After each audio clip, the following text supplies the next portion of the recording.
al-kibr, ya, maka dia merupakan akhlaknya iblis.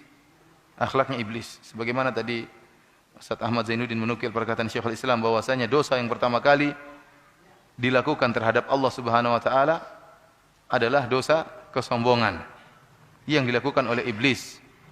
Al-la'in ar-rajim, yang terlaknat, ya, yang tatkala Allah Subhanahu wa taala merintahkan iblis untuk sujud kepada Adam. Wa idz qala rabbuka lil malaikati isjudu li adama fasajadu illa iblis.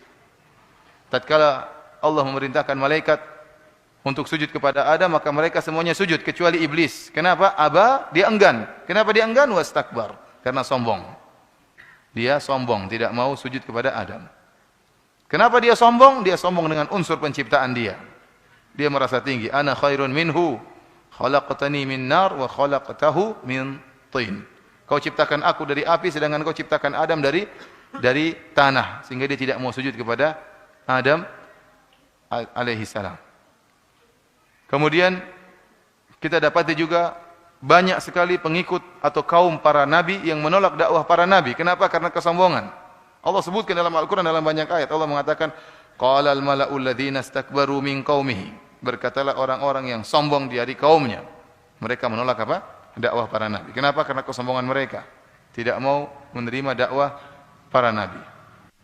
Oleh karenanya orang-orang yang sombong dihinakan di akhirat kelak. Dihinakan tatkala di padang mahsyar. Kata Nabi sallallahu alaihi wasallam, yuhsyarul mutakabbiruna yaumal qiyamah amsal adz-dzar fi suwarir rijal. Yakshahumudz dzul min kulli makan. Kata Nabi sallallahu alaihi wasallam, sungguhnya orang-orang yang sombong di dunia dengan jabatannya, sombong dengan nasabnya, sombong dengan ilmunya, sombong dengan hartanya, sombong dengan jabatannya, maka pada hari kiamat kelak akan dibangkitkan oleh Allah dalam bentuk yang sangat kecil seukuran semut, fi suwarir, tubuh kecilnya seperti semut tapi bentuknya bentuk manusia. Kata Nabi sallallahu alaihi wasallam, amsaladzar fi suwarir rijal. Kecilnya seperti semut. Kenapa? Selama di dunia dia merasa besar, merasa tinggi. Dia merasa besar dan merasa tinggi. Al jaza' min jinsil amal. Balasan sesuai dengan amalan. Tatkala di dunia dia merasa tinggi, merasa besar, maka di akhirat dijadikan kecil. Kemudian kata Nabi sallallahu alaihi wasallam, yakshahumudz dzul min kulli makan. Dia akan diliputi dengan kehinaan dari segala sisi. Kenapa? Dia dibangkitkan dalam kondisi kecil, hampir diinjak sana, hampir diinjak sini, terhinakan. Kenapa? Tatkala di dunia dia merasa merendahkan orang. Orang depannya direndahkan, orang sebelah kanannya direndahkan, belakang dan kiri dia rendahkan, maka tatkala di akhirat dia yang direndahkan dari segala sisi. Karenanya orang-orang seperti ini tidak ada tempat yang pantas bagi mereka kecuali neraka jahanam. Kata Allah Subhanahu wa taala, "Fala bi'sa maswal mutakabbirin." Sungguhnya neraka jahanam merupakan tempatnya orang-orang yang sombong. Ikhwani fillah wa akhwati fiddin azani Allah wa iyyakum. Kenapa kesombongan merupakan dosa yang sangat dibenci oleh Allah Subhanahu wa taala? Sampai-sampai dalam hadis kata Nabi sallallahu alaihi wasallam, la yadkhulul jannata man kana fi qalbihi mithqalu dzarratin min kibr. Kata Nabi sallallahu alaihi wasallam, orang tidak akan masuk surga seorang yang dalam hatinya ada kesombongan meskipun sebesar dzarrah. Sebesar dzarrah. Dzarrah itu apa?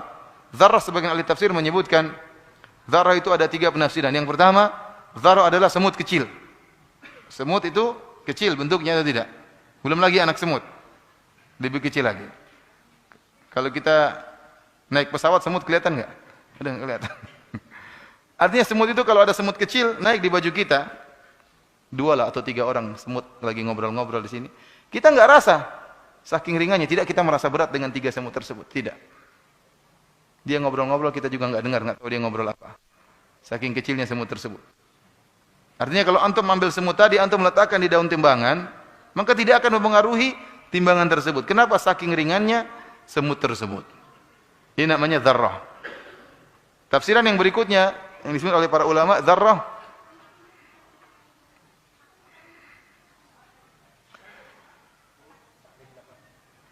adalah tatkala seorang memukulkan tangannya di tanah, kemudian dia menepiskan tanah tersebut di tangannya, maka tersisa butiran-butiran di tangannya. Butiran-butiran tersebut kalau diambil satu itu dzarrah. Itulah dzarrah dalam bahasa Arab. Yang seandainya butiran tersebut kalau diletakkan di timbangan maka tidak akan memberi pengaruh terhadap timbangan. Tafsiran yang ketiga yang dimaksud dengan dzarrah adalah debu-debu yang berterbangan, yang kalau seorang misalnya membuka jendela kemudian masuk cahaya matahari, maka kelihatanlah butiran-butiran debu tersebut. Yang seandainya kalau tidak masuk matahari tidak kelihatan. Nah, kalau kita ambil satu butir dari butiran-butiran tersebut, itu namanya dzarrah. Kalau kita letakkan di timbangan tidak ada pengaruhnya sama sekali. Artinya apa? Nabi SAW mengatakan kalau ada dalam hati seorang kesombongan sedikit itu, seringan itu pun tidak akan masuk surga. Ini menunjukkan kesombongan merupakan dosa besar karena diancam dengan tidak masuk surga, ya diancam dengan neraka jahanam, dihinakan tatkala di padang mahsyar.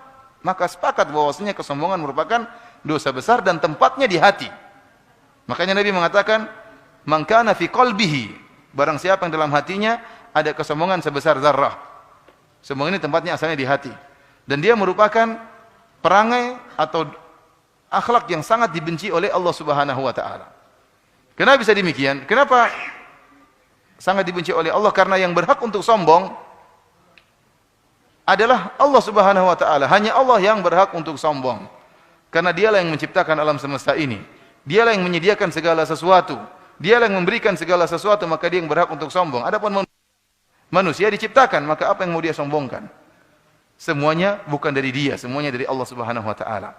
Maka dalam hadis qudsi Allah Subhanahu wa taala berfirman, "Al-kibriya'u ridai wal 'azamatu izari, faman naza'ani wahidan minhuma qadzaftuhu finnar."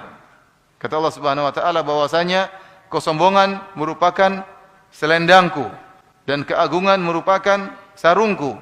Barang siapa yang mencoba mengusikku pada salah satu di antara dua perkara ini, aku akan lempar dia di neraka. Allah tidak ingin ada yang berani mengusik tentang kesombongan. Yang berhak untuk sombong hanyalah Allah Subhanahu wa taala, Al-Mutakabbir. Dialah zat yang memiliki kesombongan dan keangkuhan dan keagungan karena dia pencipta alam semesta ini. Yang jika ingin melakukan sesuatu hanya mengatakan kun fayakun. Jika ada seorang mengusik Allah dalam sisi kesombongan, kata Allah, qadzaftuhu finnar, saya akan lemparkan dalam neraka jahanam. Inilah sebabnya kenapa kesombongan merupakan perangai yang sangat dicela dalam syariat Islam.